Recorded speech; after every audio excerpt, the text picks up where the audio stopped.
House of Gatu, directed by Bolanle Austine Peters, is a visually stunning and powerful film that masterfully captures the rise and fall of Bashorun Gaa, a key political figure from 18th century Oyo. The film excels in its authentic portrayal of Yoruba culture, with attention to historical detail that draws you into the grandeur of the Oyo Empire. Femi Branch's portrayal of Gaa is particularly outstanding.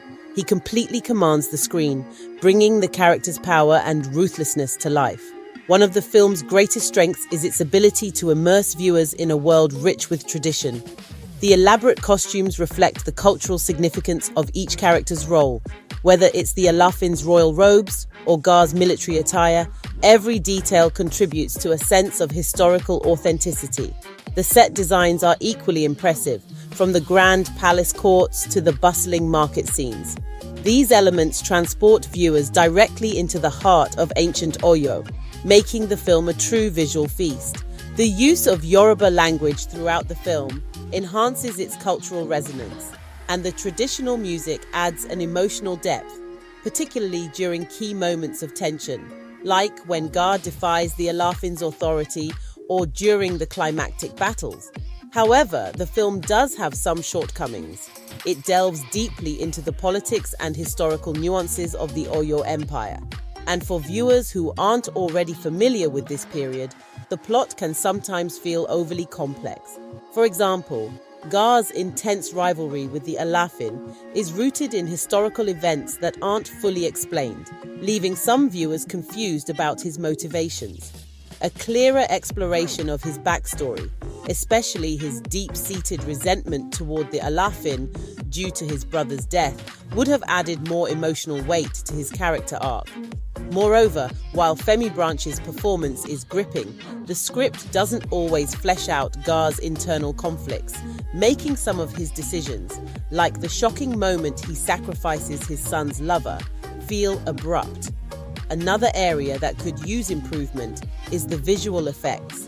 While the production design is largely impressive, there are moments where the effects fall flat, such as when Gaa uses a fiery arrow in a magical incantation.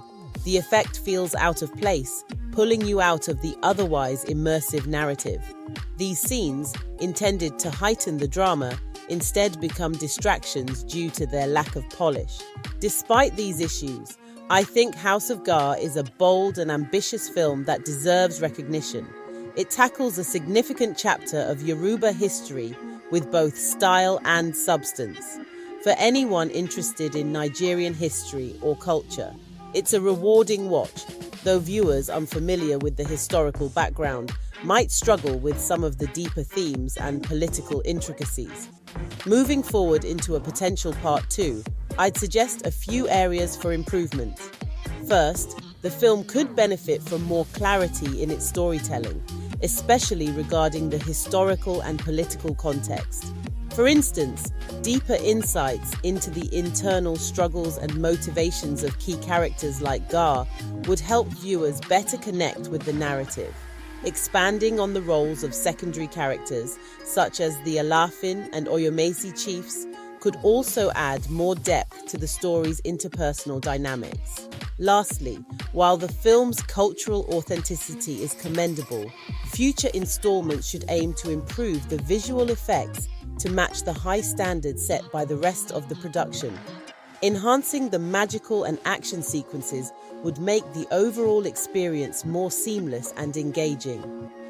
What other changes or improvements do you think should be made if there's a part 2 of Bashorun Gaa? Comment below with your suggestions, and we might feature them in our next video.